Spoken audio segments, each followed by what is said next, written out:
variety of styles, including invisible.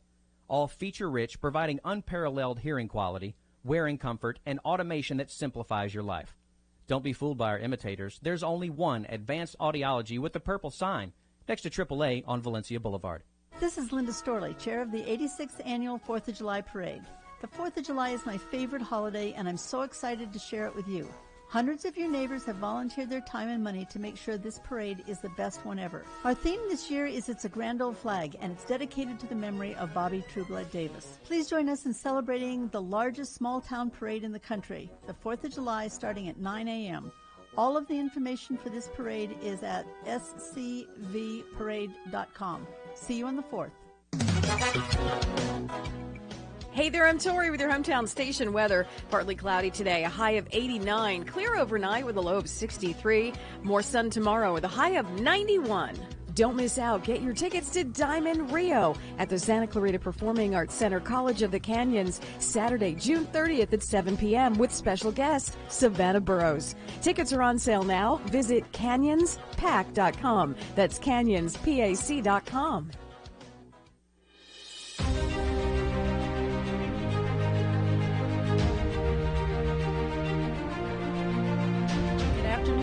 Clarita and everyone listening in from around the world. You are right here at KHTS, your hometown station. My name is Sharon Brubaker, and you are listening to the Grief Recovery Hour.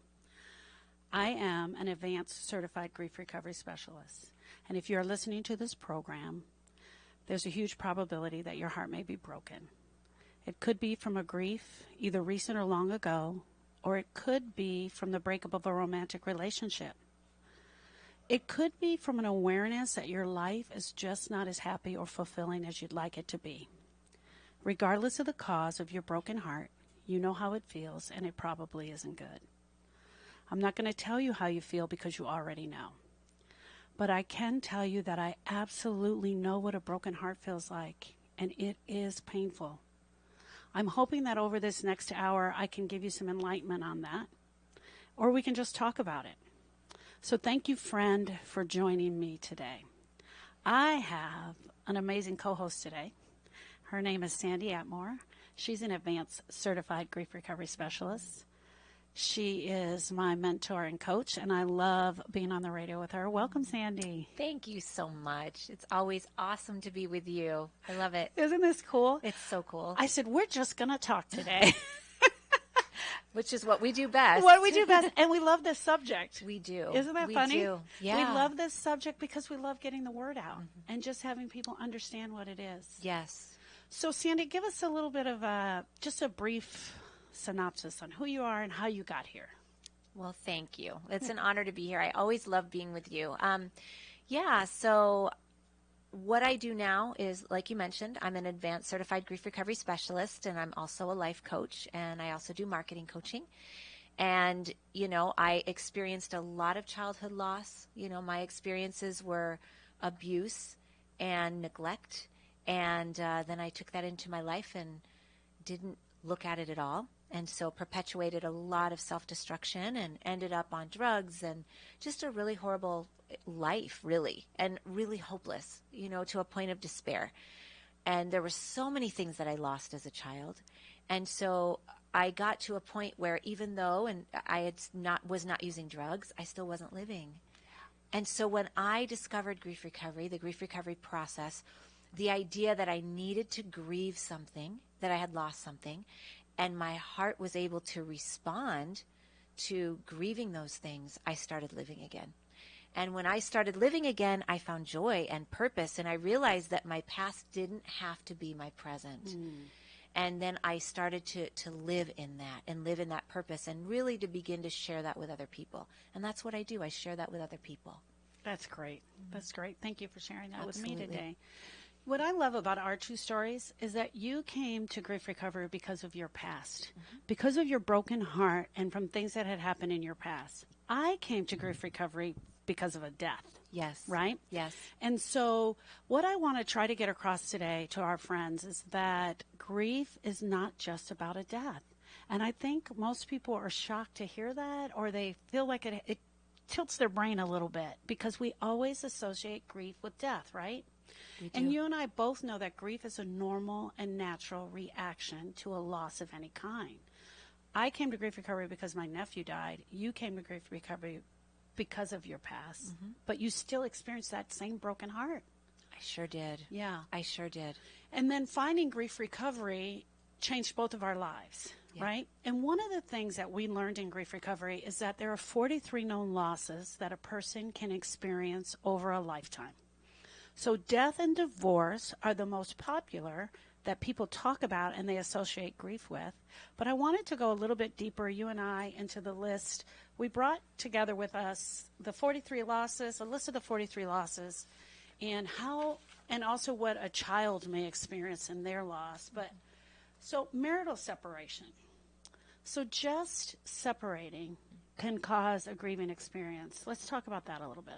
Yeah, I think, first of all, it's so great to talk about all the different types of loss because, like you mentioned, people may associate death or divorce, but there's so many different types of losses, and a lot of people are grieving or they're dealing with unresolved grief and they don't realize it, and they're living a less than life. They're living a life that is less than what they were meant to live because they don't understand the problem. And I think what's so great about what we're talking about today is that we can help people to identify the problem. If I don't know what the problem is, I can't find a solution.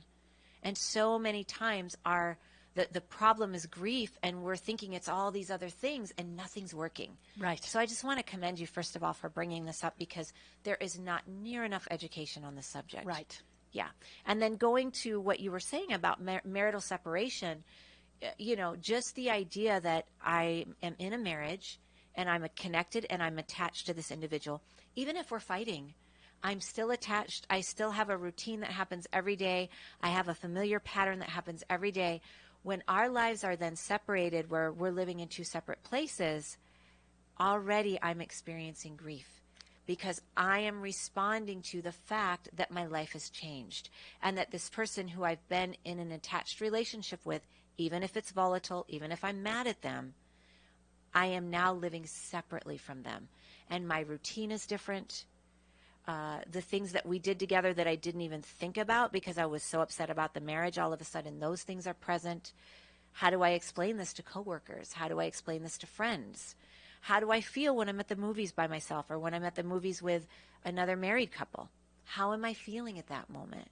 And so already that loss has produced a number of grieving experiences. And we also know that marital separation affects the children. Yes. It affects the extended family. Yes. It will affect your parents if they're still around. It is, I agree with you 100%. How do I tell this story? And then also the fear that this marital separation might lead to divorce.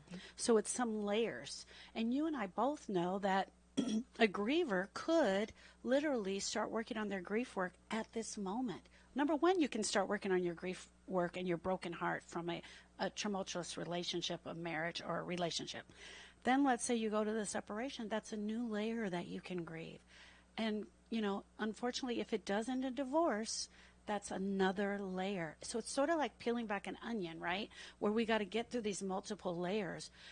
We have both experienced working with people all through and along their decision making, and doing your grief work helps you make the decision that's right for you and right for your heart. Real quick, I want to talk about, you said living in less than, is that a lot of times people will do this, my new normal is ugly. Yes. My new normal is this. You do not have to live in your new normal with lack, pain, isolation. There's so many possibilities to help you through that new normal, and that's part of what we share as well. I totally agree with you, and I just want to piggyback on what you were talking about the different layers and being in a place of marital separateness. And that is, sometimes people will say, I'm going through this thing right now, and I'll work on stuff when I get to a different place. And I always tell people, this work will help you in getting to that different place. You've already experienced probably several significant losses to lead to a state of being separated from a marital perspective, like you were just saying. And if you wait, it's only going to get worse. Whereas if you work through this, not only will that help you to have clarity in the present about what to do moving forward, it brings clarity, it brings boundaries, but it will also give you tools to deal with what's coming down the road. Because let's be honest, even if somebody separates and then brings the marriage back together to work on it, it's still a big change. You're still going to grieve along the way. And so you really need to get the tools as soon as possible, as well as get the clearing of the heart. I also know that in the marital separation work, which I've done before, I've had clients come into my office, and I absolutely tell them, I instruct them, don't make any decisions. Do your work first. Agreed. Search your heart and see what's really in there. The other thing is, when the clients make the decision to return to the marriage, it's a different marriage because you're not bringing all that junk that got you separated in the first place. Yes. You still have work to do, but you're not bringing that hurt and pain and that he looked at me funny or she looked at me funny sort of pain that you would have. Absolutely. Totally agree. Another thing that's on the list is imprisonment. Isn't that interesting? Imprisonment. Well, that changes a whole family. I'm going to go down and I'll stop on some, but I'm going to just read a few off. Death of a close family member. Yes. For sure, we know that. Personal injury or illness. Let's talk about that one real quick. So we know for a fact that if anyone has a long-term illness or they have a personal injury that takes them out of the moment, let's say it takes them out of their job. Let's say now you are having to do unemployment. You're in a fear of losing your home. Anything, any number of changes. What about just having to take care of that person? The caretaker can also grieve as well because their life is going to change, correct? I've seen this happen a number of times. Having a personal injury or an illness that comes on, that, like you said, requires caretaking or takes the person out of work, is a grieving experience for the person that it happens to, as well as, like you're saying, the family, the caretakers, maybe dependent children, those type of things. And it really does change the familiar pattern of behavior that the person is used to. It also often is a loss of freedom. Things that I used to be able to do, I can no longer do. And, I feel like in the therapy world, they can refer to this as, some people go into what they call situational depression. It means I'm in a situation and now I feel depressed. And what we would frame that as, you've had a loss and now you're grieving. But unless you have the tools, you don't know how to grieve. And so you're actually just carrying around the pain of the change that you now don't know what to do with. This happened to me when my father became sick and I was totally taking care of him. So our entire lives changed. My work schedule changed. I was spending the night at my parents' because I didn't want my mom being up at night because I needed her to be up for him during the day. So my entire life changed. And you know what I did? One of the things I did was I thought I could push through it. I thought that I could just be strong. And so I ignored that it was uncomfortable. I ignored that it was heartbreaking. I sort of ignored really what was going on around me and tried to push through instead of really dealing with it at the time. And so that's something that you need to be aware of as well, is that pushing through the situation is not going to get you to the other side complete. I love that you said that because I feel like that idea of being strong happens for both the person who is being taken care of, maybe the person who's ill or who has experienced an injury, as well as the person or people that are trying to take care of that person. The ill person doesn't want to show or be a burden any more than they are, so they kind of hold it together. I don't want to show that I'm sad about this. I don't want to show that I'm having a hard time with this. And the caretakers are doing the same thing. Nobody's grieving, and everybody's actually feeling worse inside, and probably as a familial community becoming more divided in some ways. Exactly.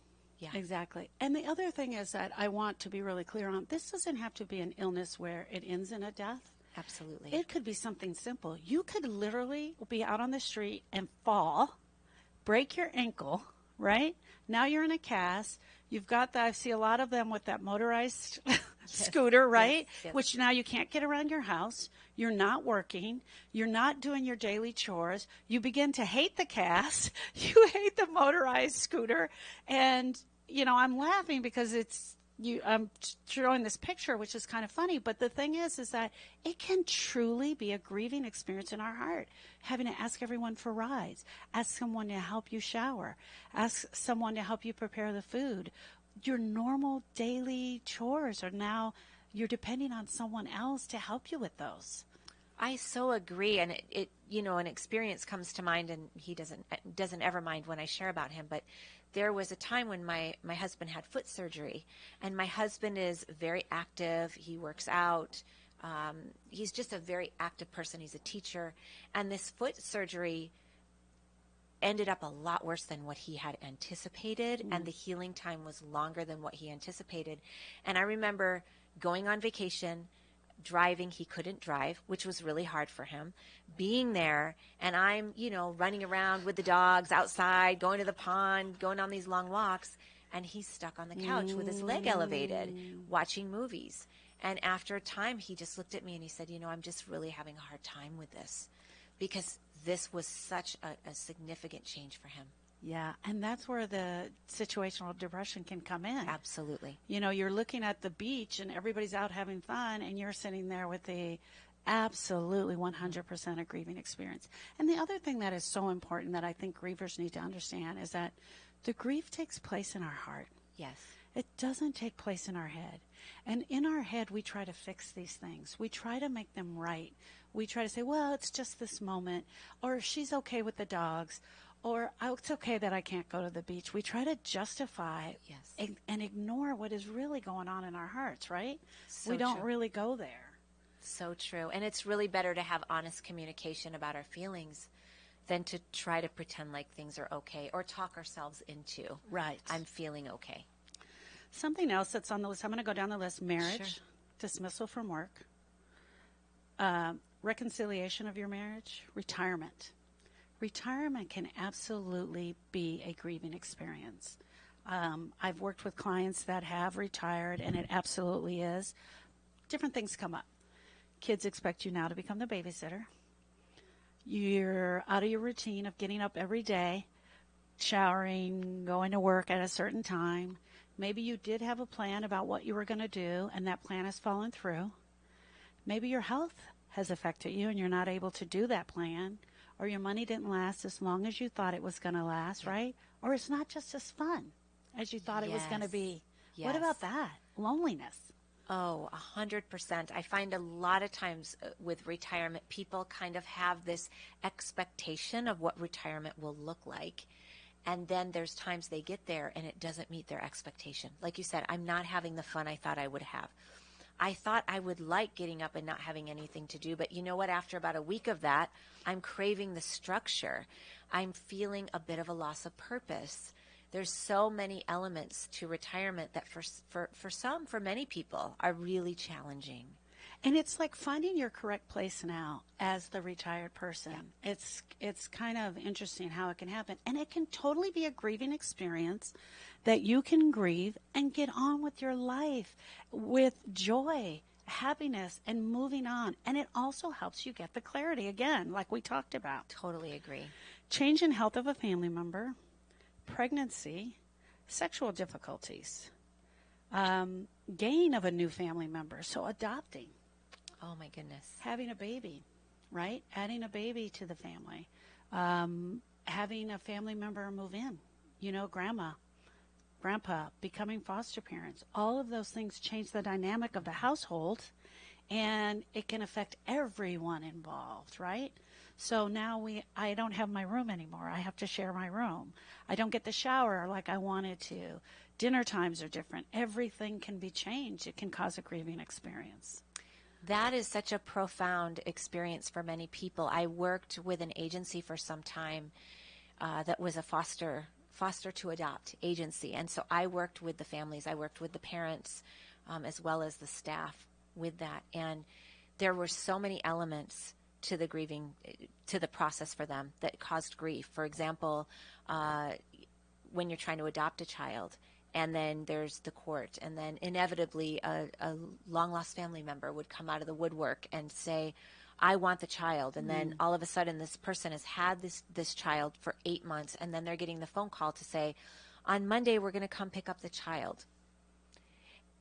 significant grieving experience. And so whether it's adoption, like you said, or a new baby or any of those types of things, having tools to grieve, so important. So important. And part of the program that you and I teach is about completing what is empty and lonely in your heart.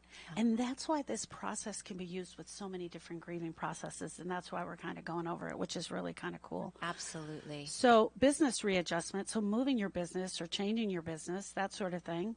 Changing your financial state, death of a close friend, change in a different line of work, and the list goes on and on and on. And I love that we got a chance to just talk through a couple.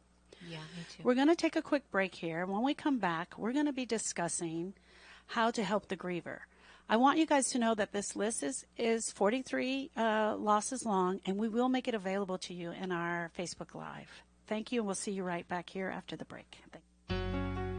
Hi, I'm Miles McNamara, Certified Senior Advisor and owner of Comfort Keepers in Home Care. Our caregivers help you in your own home.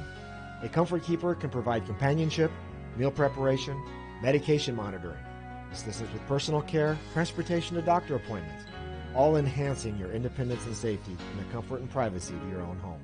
So if you or someone you love could use a helping hand at home, call Comfort Keepers at 287-4200. That's 287-4200. There are many memorable restaurants in Santa Clarita, but 3 words stand out from the crowd. Mom can cook. Mamá puede cocinar. Mom can cook the best Thai food on this side of the planet. Mama fait la cuisine. No matter what language you use, Mom Can Cook says it all. Thai food at its finest, all your favorite dishes, and Mom's very own original specialties. Experience it on Soledad by the Canyon Country Post Office. Mama, 요리가 좋으세요? Mom Can Cook. There's only one Santa Clarita plastic surgeon who is Yale trained and board certified, Dr. Justin Heller. To be a board certified plastic surgeon like myself, what that truly entails is about 5 to 7 years of honed surgical training in reconstructive, all areas, as well as aesthetics, which means your facelifts, your breast augmentations, your body contouring, true training, and board certification. In fact, that's the only board certified area that can be achieved in this realm. Dr. Justin Heller, warm, understanding, always available for guidance because he's local. HellerPlasticSurgery.com. One more day, one more time. Diamond Rio brings their musical magic to the Santa Clarita Performing Arts Center on Saturday, June 30th. KHTS is proud to present Diamond Rio, 6-time Country Vocal Group of the Year, 23 top 10 hits. Experience Grammy Award winners Diamond Rio like you've never seen them before, right here in our hometown at the Santa Clarita Performing Arts Center. Country legends Diamond Rio, and featuring our one and only local singing sensation, Savannah Burrows. Maybe with someone else, I'll spend my time. Savannah Burrows and Diamond Rio, together at the Santa Clarita Performing Arts Center, Saturday, June 30th. One more day. Tickets are going fast. Visit CanyonsPAC.com to purchase yours. CanyonsPAC.com for Diamond Rio. Real stories from the Aquarium of the Pacific. I first came to the aquarium in 1998 on a kindergarten field trip. The aquarium inspired me to learn more about the oceans and how to best protect the environment. I just never got that connection. I just thought, oh, look, this is just water I can play in, but the aquarium was so much more than that. Someone throws the buoy and they tell Parker to go find it. He brings it back to me, and as he comes out of the water, on the buoy it says, "Will you marry me?" I remember one of my students being surprised by her father, who was a diver in the tank. Our son Liam fell in love with the Aquarium of the Pacific. It's a great way to spend more time with my dad. When I was 6 years old and I saw that amazing big blue whale, my life was forever changed. I remembered some kids touching the bat rays and going, wow. Come celebrate the Aquarium of the Pacific's 20th anniversary. Meet some old friends and create aquarium stories of your own. Call 888-SHARKS-2 or visit aquariumofpacific.org. The Aquarium of the Pacific. Your hometown station. Hello, friends, and welcome back. This is KHTS, your hometown station, and you are listening to the Grief Recovery Hour with Sharon Brubaker and Sandy Atmore. We are discussing 43 known losses that we know can cause a grieving experience. That was in our first segment. And now we're going to be talking about how to help the griever through grieving processes. Want to make sure you all understand that grief is normal and natural reaction to a loss of any kind, but also that grief is not just about death and divorce. That's what we were talking about in our first segment. So a grieving experience can come up from any loss, any feeling of brokenness, emotional incompleteness in our heart. Yes, and one thing I wanted to add that I think is important for people to understand is that a loss event could be something positive. Yes. You know, it could be, I give the example of getting married. You know, I was almost 40 when I got married. I was very excited to get married. I was very happy. It was my first marriage. But I had been single a really long time. And so when I got married, it was like everything in my life changed. I was not used to having to consider another person for all these things, and that, you know, they leave and they come back and then they're just there. And that was so different for me. Right. You know, and not to mention I didn't have a good model growing up for marriage. So I already had some fears going in. And so there were parts of being married that I grieved. It didn't mean that I wasn't grateful to be married. It didn't mean I wasn't happy. It just meant my life changed drastically, and therefore it was a loss. And for me to be able to acknowledge that part of it and go, I need to grieve my singlehood, was so empowering for me. And on that note, graduating college. Absolutely. I have a couple clients that recently that I've worked with that upon approaching the college graduation, which is amazing, right? A couple of them with double majors. The thought of having to go out into the world and finally leave this school setting behind, and also realizing some things that had gone on in their lives that they were wanting to get rid of so that they didn't take it on into adulthood. You're right. A great personal achievement can also be a grieving experience. 100%. Yeah, Yes. absolutely. Yes. That was a great example. Thank you so much. So knowing that grief is normal and natural, what are some of the things, let's talk about some of the things that we can do to help the griever. If you had called me and said, Sharon, I'm having a tough time right now. I'm married. I'm really having a tough time. I don't know. Every time I go in the room, he's in there. I don't have a moment alone. What I would do for you, and I would just come over and allow you to talk and just listen to you and just listen to all the things that you had to share. That would have been very helpful to you, not? That would have been most helpful to me. Right. Because it would have given me the opportunity to share what was in my heart, to share it safely, and to feel validated. Yeah. And that would have, even just having that, somebody to listen to me, would have made all the difference in the world. Grievers need to be listened to. They need to be heard. They need to be listened to with respect. And we need to not overreact when they're talking.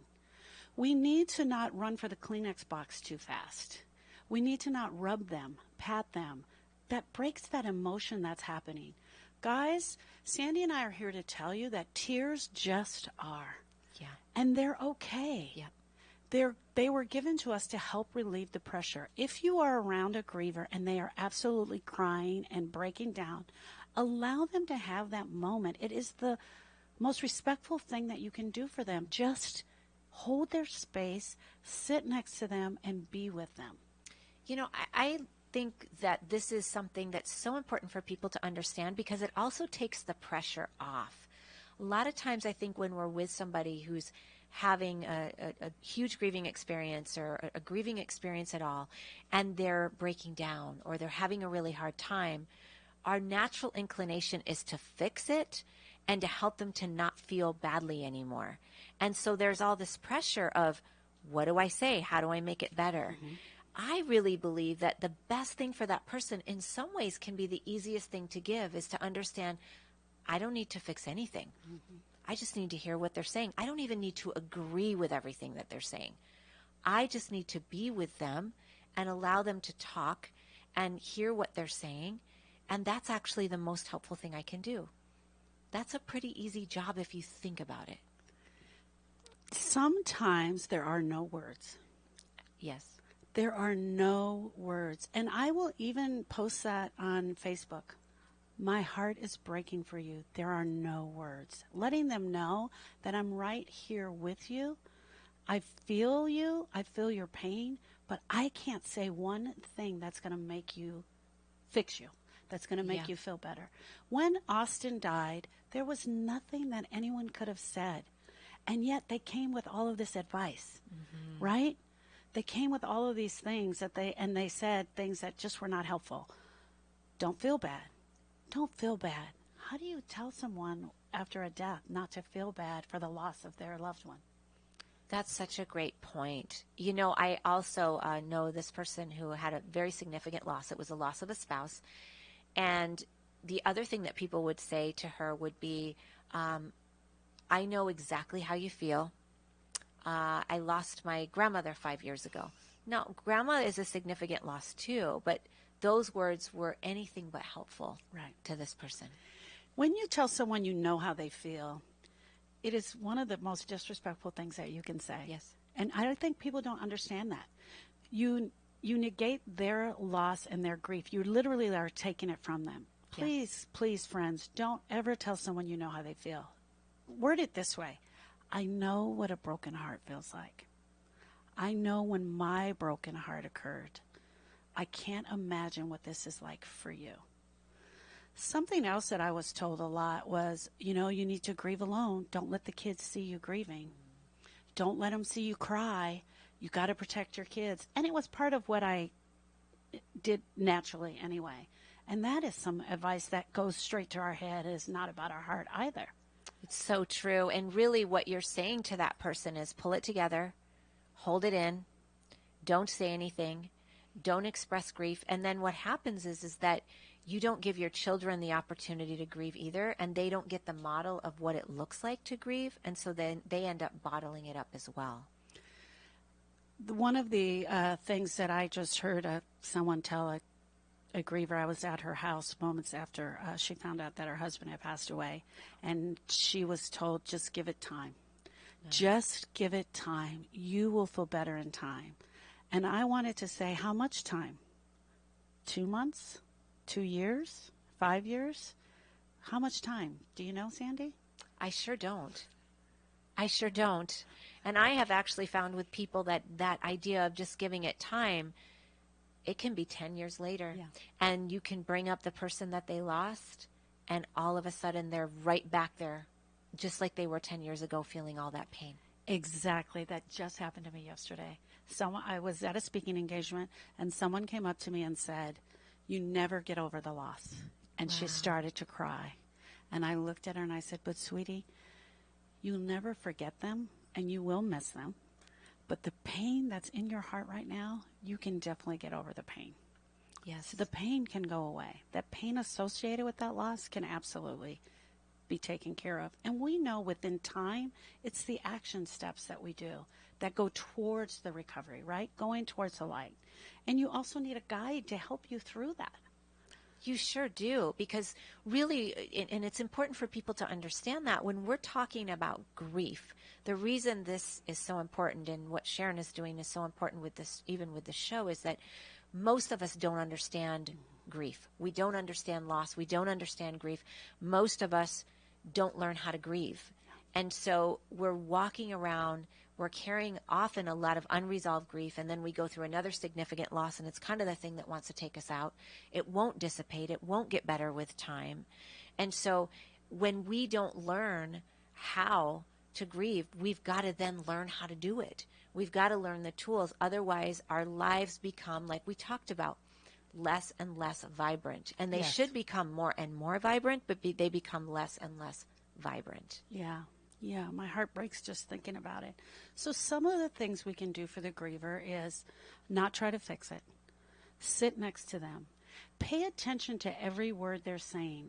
Be active and intentional in your conversation with them. Allow them to cry. Be okay with them crying and with the tears. Don't feel like you have to reach out and touch them. Ask clarification questions or ask them what happened. Be okay to ask them what happened. Many times we know grievers were never even asked what happened. It's so true. I had a woman call me one time several years ago, and she had lost, her son had died. And it was a sudden death. It was a very odd thing that happened to him. And she didn't even know because he was, living away from home. And so I started asking her questions, and I asked her questions about her son, and I asked her questions about what happened. And at the end of our conversation, she said, I just want to thank you. You are the first person that has ever engaged me in a conversation about my son. She said, even my close friends, the moment I start to talk about it, they change the subject or they just try to find a way to fix it. She said, nobody has ever talked to me about this. That happened to me, Sandy. After Austin died, he had been gone for about 8 months. And when I went into grief recovery, it was the first time anyone ever asked me about me being Austin's aunt. People came up to me and they would always say, how's Erica, Austin's mom? How's Lewis, Austin's dad? How are the kids doing? They would ask those questions, but they didn't specifically ask me about me. And 8 months later was the first time anyone ever asked me, how are you doing? Wow. And I fell apart.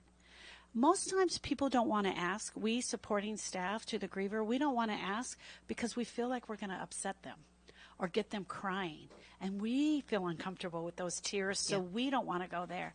But be okay with that. Be okay if they start to cry with you. Be okay. That is so true. Such a true statement. Signal that they've been heard. Repeat some of the things you've heard them say. So I understand that you're saying that this is really breaking your heart right now, that you feel like you can't go on without him. I feel like I can't breathe because there's no air in the room. Repeat back what they've said so that they know you absolutely heard them, right? Yes. I think another point to that, too, is be okay with their process. Right. I think a lot of times somebody might go through a significant loss, and some of us will be okay that we'll be there in this moment with them. But then weeks, months down the road, we might have this expectation that they should be over it by now. And I think it's so important that we be okay with their process and understand that when somebody has gone through a significant loss, it's usually layered. In other words, I had maybe a death, but that death also means that there's all these things that are part of my routine that are all changed. And I keep bumping into those things as I'm trying to navigate my life. And all of those new experiences without this person are bringing up more pain for me. Yeah. And it's okay that somebody has to process that. Yeah.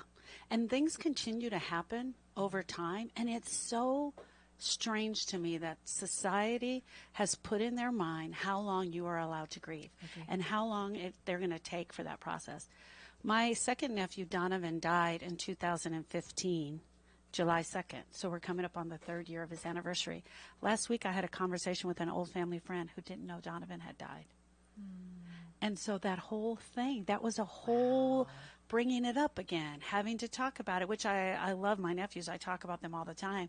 But allowing him to grieve the process because he had never heard. So having to be there for him. So yes, there are many times that different things can come up and continue to come up. It's not uncommon for us as supporting staff to leave the griever. So true. We don't want to talk about it anymore. Yes. I don't want to hear this. I don't want to be there.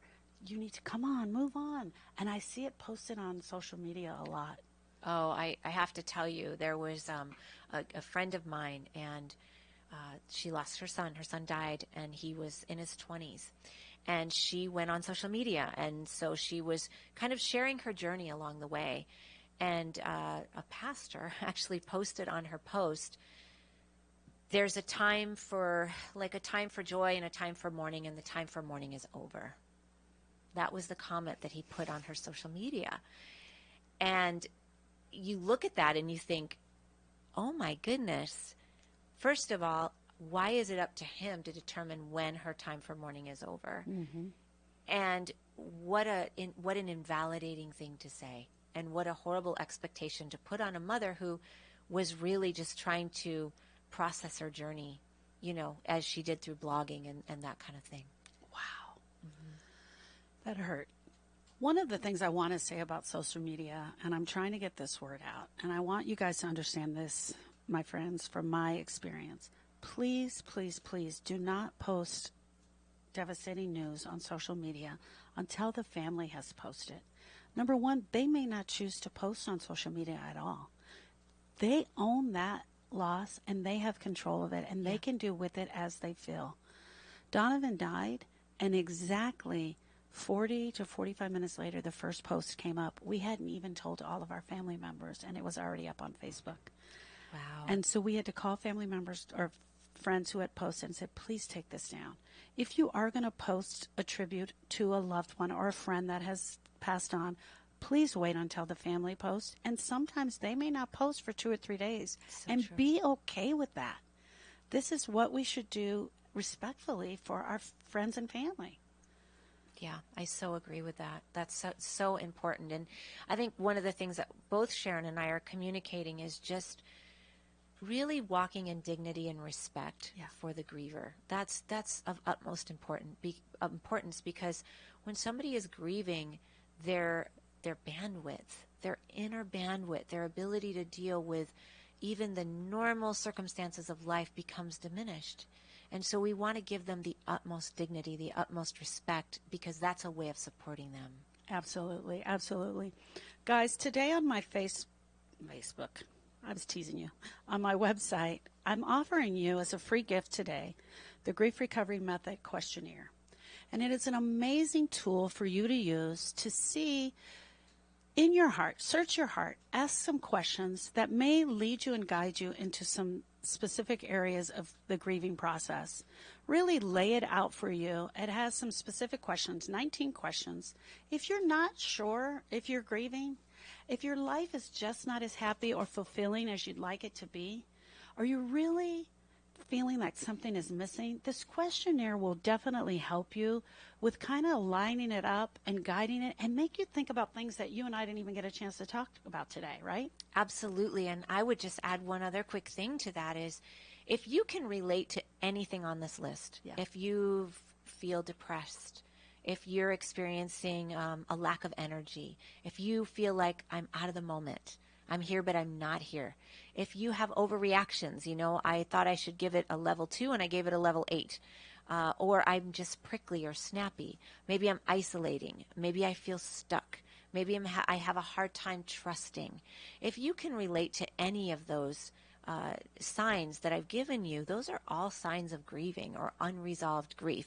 If you even relate to one of those signs, I would highly recommend that you go to the website and that you answer the questionnaire, because you might find some information on there that's going to help you uncover where that sign came from. Absolutely. So it's our free gift to you today. It's the Grief Recovery Method, the Grief Recovery Method Questionnaire, and it's going to be on our website today, on my website today, for you to download. We're going to take a quick break, and when we come back, we're going to continue on with supporting the griever. Some great things that you can do, but specifically after the loss due to death. I want to touch on that subject a little bit. Thank you, friends, so much for joining us. See you right here after the break. Satisfy your sweet tooth with a bite of sweet perfection from Nothing Bundt Cakes in Valencia. Their decadent cakes are ideal for your next birthday, anniversary, baby shower, wedding, holiday party, and more. Nothing Bundt Cakes makes their treats readily available without compromising quality. You can expect real butter and cream cheese, fresh eggs, and lots of love in each of their 10 luscious flavors. To order your own sweet treat, visit their Valencia Bakery in the Whole Foods Shopping Center or log on to nothingbundcakes.com. Little Eye Leaders is the newest preschool in the Santa Clarita Valley. At Little Eye Leaders, our outstanding teachers lead with intellect, perspective, and heart. That means our programs provide a warm, nurturing atmosphere to meet the unique needs of each child. We believe that play is a powerful form of learning for young children. That's why our kids have every opportunity to learn through the magic and excitement of play. Parents, schedule a tour today by calling 303-0400 or online at littleeyeleaders.org. If you're in danger of losing your home to foreclosure, you need an expert. Hi, I'm Rich Sherman with Alta Realty. I've helped hundreds of Santa Clarita residents save their homes completely for free. I've got just over 20 years experience and a loan modification success rate of over 80%. I can negotiate better terms with your bank and I can save your home from foreclosure. And again, we do this completely for free. So if you're in any danger, please call me today at 661-714-1400. That number again is 661-714-1400. I'm Rich Sherman with Alta Realty. I'll be happy to help you save your home for free. Hey there, I'm Tori with your hometown station weather. Partly cloudy today, a high of 89. Clear overnight with a low of 63. More sun tomorrow with a high of 91.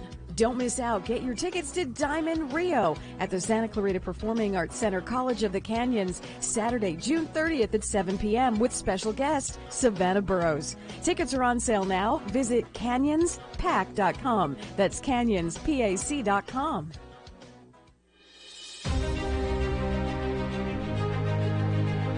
Hello, friends. Welcome back. You are right here at KHTS, your hometown station. My name is Sharon Brubaker, and you are listening to the Grief Recovery Hour. My friend and co-host today is Sandy Atmore, and we are talking through grief and grief recovery, what it feels like to be recovered, what it means to be recovered. And actually what we really have delved into is the definition of grief. Yes. Really just showing people what grief is, what it sort of feels like, and all the different aspects of the grieving experience. We came just before the break, we were talking through how you can support the griever. We also laid out that grief, there's 43 known losses that a person can experience through their lifetime in their heart that will cause a grieving experience. But right now, for our last segment, I want to kind of zone in on helping the griever that's absolutely dealing with a death or a loss. Okay. But specifically what we can do to be there even moments after. So from my experience, one of the things that I like to do, Sandy, I don't like to do, I actually love to do, and I feel it's so important. When I find out that a tragedy has happened, and it doesn't have to be a death, right? It can be anything. Maybe they just found out they're going through a divorce or they're going to separate. I typically bring over some water, a notepad, and a pencil. And I do that for a couple of reasons. Other people are going to start coming through, and what if you weren't prepared in your home? There's bottled water there. They can at least offer water to someone. The notepad is there because phone calls will start coming. Flowers may start arriving, right? And the supporting staff can be there to note everyone who brought something, who brought a meal, who brought a scented flower. Or if the phone starts to ring, you can take those phone calls and get those phone numbers for them. Because the griever is out of the moment. They are not there. Their brain is not thinking in that direction. And maybe they want to call Mrs. Smith down the street and thank her for the dozen donuts she dropped off. But they didn't know she dropped off donuts, right? But with the notepad, anyone who's there can start writing those things down. Yeah, I think that's so great. And even what you were saying about bringing meals. Yes. So you have support people there that are helping to receive all these things. But, you know, sometimes people don't even think about the family's going to need meals. Yeah. And they might need meals past the first few days. They might need meals for a couple of weeks or even a few weeks. Right. And it's great if you can get in there and organize that for them. Yes. You know, and you may not be the close family member. You may be the girlfriend. You may even be the neighbor, but you see it's getting kind of chaotic. Step up and do that for them, because the other thing that can happen is all the meals can come within the first 3 days, and then we've got all these visitors coming, and then as the services take place and people leave, the meals are no longer there. I love that you're sharing that. I just had an experience, actually a pretty good friend of mine died recently, and she was in her 40s, and she leaves a 15-year-old daughter behind. And, you know, for the family, which it was the ex-husband and stepmom and the daughter, they're very overwhelmed. It was not expected. It was very overwhelming for them. And to have a liaison, somebody that could go between the people that wanted to help and the family, was really important. So things like takethemameal.com, which is a great website online where you can just go, you can set up, this is what the family needs. This is their dietary restrictions. Yes. These are the times of day that they would like to have meals, where you can kind of put all that information together and then disseminate it to the people that want to help. It's a huge, huge thing for them, and it really helps the family, the griever, to be taken care of. And like you said, it's those things that we can do to support, which then gives the griever the opportunity to be in the space to grieve. To grieve. Also, don't feel bad or feel like you can't step ahead and make some phone calls for them. Call back and return phone calls. Call ahead and make appointments for the funeral home or the police station or the coroner's office. Also, keeping in mind that they're not thinking about that. They are out of the moment. I was at a home where a situation had happened. It was a suicide, and they were waiting for a phone call from a sheriff. And the phone call never came, but no one followed up on the call. So it is so important that you, as the supporting staff, be there to make those calls, be there for the family. Do not make decisions for them. Allow the family or the lead in that family to make the decision. So bring it back to them. Would you like to do green or red? I'll order it for you. Do you want to start at 11 or 12? I will set that up. Let the family make all of their decisions. Just gather the information for them. Yeah, that's so true. You know, I think sometimes in our desire to help, we can want to take over. And it's not about taking over. Again, it's about respecting. It's about understanding that when we've gone through a grieving experience, such as a traumatic injury or death, like I mentioned earlier, and like you said, our clarity, the ability to think clearly, the ability to think about things ahead is limited. So yes, we want to help, and yes, we want to support, but we don't want to take over. And there's those of us that can have that strong personality where we want to take over, and that's not necessarily helpful. Like what Sharon is saying is so true. Gather the information. Yeah. And also be aware that you will be grieving also. Yes. And just because you are supporting staff and you're putting everything together, be aware that you're also grieving. And be open to that. And be okay with that. Be okay with the fact that you are grieving. And be okay that you may cry from time to time. And you may cry in front of the family. And that's okay. We need to be okay with that and understand that. Yeah, we actually really need community in order to grieve. Yes. And so the more that we can do in community, and grieving often looks like maybe there's tears, maybe there's conversation about the person or about what happened or about a way that person has affected us in our life, or story. Those are all aspects of grieving. So if you go by yourself and you cry, that's crying, and that's fine, but that's not grieving. Grieving is done in community. And you know, when you're that soft space for the family, you're being that support, and you're showing up and you're being vulnerable in your emotions without being overwhelming, that can really be a huge benefit. Don't you love this subject? I do. We could talk about it all day, Sharon. We could just be here all day. You guys would be listening to grief information for hours. So Sandy, where can people find you? They can find me at griefunchained.com. I'm also on Facebook under Sandy Atmore, SandiAtmore. Thank you, Sandy. I'm going to also put that in the Facebook Live. I'm Sharon Brubaker, also reminding you we have a free gift for you today. It's the Grief Recovery Method Questionnaire, SharonBrubaker.com. Thank you, friend, for joining us, and we look forward to our next show. Have a great day.